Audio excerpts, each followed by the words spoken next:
Well, Joel, thank you so much for taking some time out of your day to join us. So, we wanted to interview you because we know you have a wealth of knowledge and we would love to have your help for budding entrepreneurs who are considering business grant opportunities and how they might go about finding grants. So, before we dive in, can you tell us a little bit about yourself, your background, and your how you got into the sector of grant writing? Sure. Well, before I jumped into the grant world, I headed up the marketing efforts for machinery manufacturer up in Indianapolis. When I started there as a real small business, less than 20 people, got to have my hands on everything going on there from business development to jumping on the forklift and helping out on the factory floor. So that gave me a great base for starting my own business. Launched Jozana Grant Services last year. I've always wanted to start and run my own business. Always had the entrepreneurial itch. And my background before even doing marketing was in editing and writing. So this gave me grant writing in this space gave me a great opportunity to combine the knowledge that I had learned working for the manufacturer and my love for writing. What is it about grant writing that you particularly are passionate about?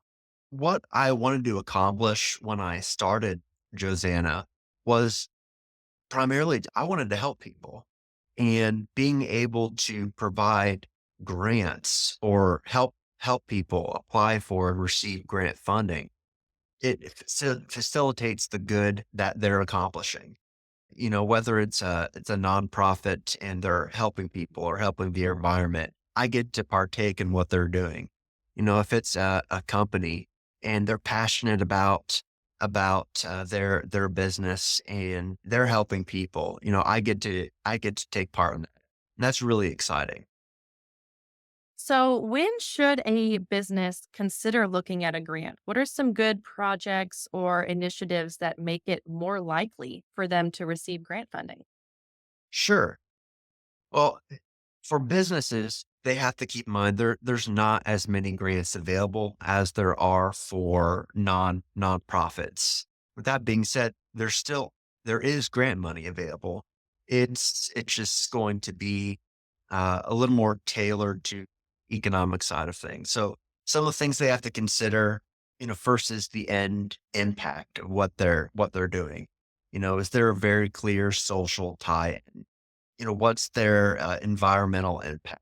Are they doing something with cutting edge technology and research? Are they building a business in a rural or economically depressed area?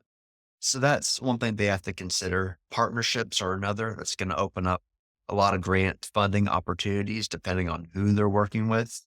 They should also, consider, are they really ready to even be looking for grants? Do they have a project defined? Do they know the location? Having a general idea of cost? Do they have a timeline? And, how quickly can they get the specifics once they actually go to apply for a grant? I mean, they'll want exact costs, quotes, contracts in place, milestones.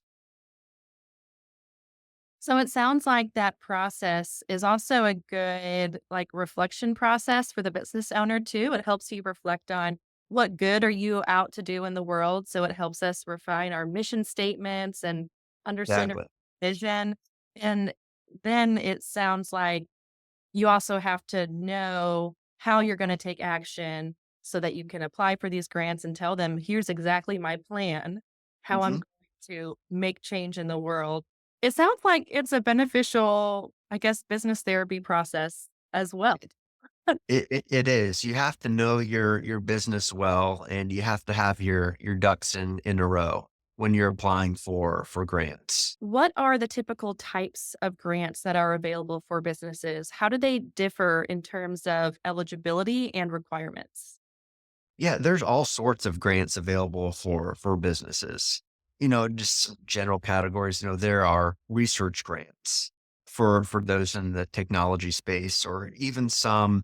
If you're working with an association or industry, co-op or a trade association, they sometimes give out grants for research or marketing efforts that'll lift the tide of that whole industry or market. How do you even approach researching and finding the right grants? You said that there's really not a whole lot for small businesses. So, how do you go about tracking the right ones down? Sure. When you're looking for grants, I mean, the first thing to consider is, what it is you want to do. You can get into trouble when you start looking for grants first and then try and develop a program or a project around that. Because especially for businesses, because you're never going to fund your entire project with grant money. In the for-profit world, that's just not what grants are gonna accomplish. So you really you got to have that clear vision. You got to have that project defined beforehand. And then you got to think through, like I said, what's the outcome? What's the benefit? Who benefits? The budget, location, the timeline. Once you have all that in place, and you have a good picture of what it is you're doing and going to accomplish, then you can start looking for those grants, and you can find them in all sorts of places. Google. You know, it's such a powerful search tool. You can find a whole bunch of grants there. There are grant databases like grantwatch.com. It's pretty cheap. There's some others as well. Grants.gov. It's going to give you an idea of federal grants, and then you can look up on your state websites or individual associations. There's just legwork that goes into it. You can find out about grants that might be applicable to you. Astral grant. And then I always encourage people to go to eyes, go to economic development corporations, go to your local chamber of commerce. It's these relationships that you form. You're going to learn about different opportunities that might not even be online. So with qualifying, I mean, that's going to be spelled out in the specific FOA or it's like the instructions that the funder puts out when they start accepting grant applications, and that's going to explain what the specific qualifications are. And it's the main one, that for profits are going to have to look at is whether it's just for nonprofits or whether it's for a government entity. That's going to tell them right there whether it's something that's worth pursuing or not. You can go into looking at, a funder's geography. They may say, oh, we give grants to anywhere in the country, but you look up their history and they're only giving grants out in California. Okay, it's not worth, sending them in an application. Look at the award amounts, the award history. Have they even given stuff out in recent years? But really, I mean, you need to be honest with whether your project fits what they're looking for. It's too easy to convince yourself that, okay, I can make my project sound like it's what they want.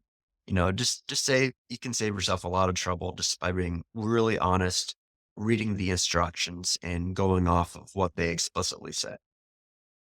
Mhm. What does the behind the scenes look like of the grant writing or the grant application process? The behind the scenes is a lot of paperwork and project management. So, the general process of what it looks like in applying for a grant. Sometimes funders they'll want a letter of intent. So it's going to be like an introduction, giving a real kind of high level overview of your project, maybe a budget. They're almost never going to hold you to that number at that point, but it just gives them an idea of who you are, what you're doing, and it gives them that initial filter to maybe weed out some of the less strong applications. Other times they don't require that. Uh, I encourage people to reach out to the funder and get their blessing before you apply, and that way they'll be looking for your application. After that, kind of you meet the qualifications. You look deeply into the eligibility. You read the instructions very, very carefully. to make sure you have everything that they want and that you are, you're not going to be disqualified. Looking at things like their scoring and the priorities that they emphasize, that can give you an idea of kind of how to word your application. After that, all that prep work, you write, you edit, you get everyone's approval on each part of your team, and then you'd submit it. So I mean, 75% of this is preparing to write and to do that application. Mhm. What makes a strong application? A strong application is going to address the concerns of the funder.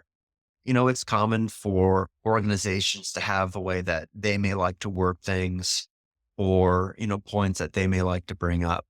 But when you're writing these, it's less about that and more about using the language the funders want to hear.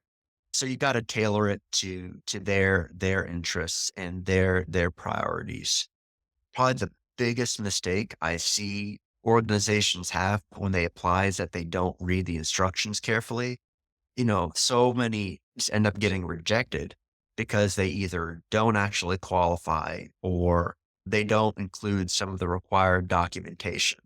I mean, these funders, I mean, sometimes they get hundreds or thousands of applications depending on the program. And if you're use the wrong font, for example, like yours is out, it might seem silly, but it's really important to follow the directions. Poorly written grants, with language that isn't very strong, with grammatical errors, that can, reflect poorly on the application as a whole.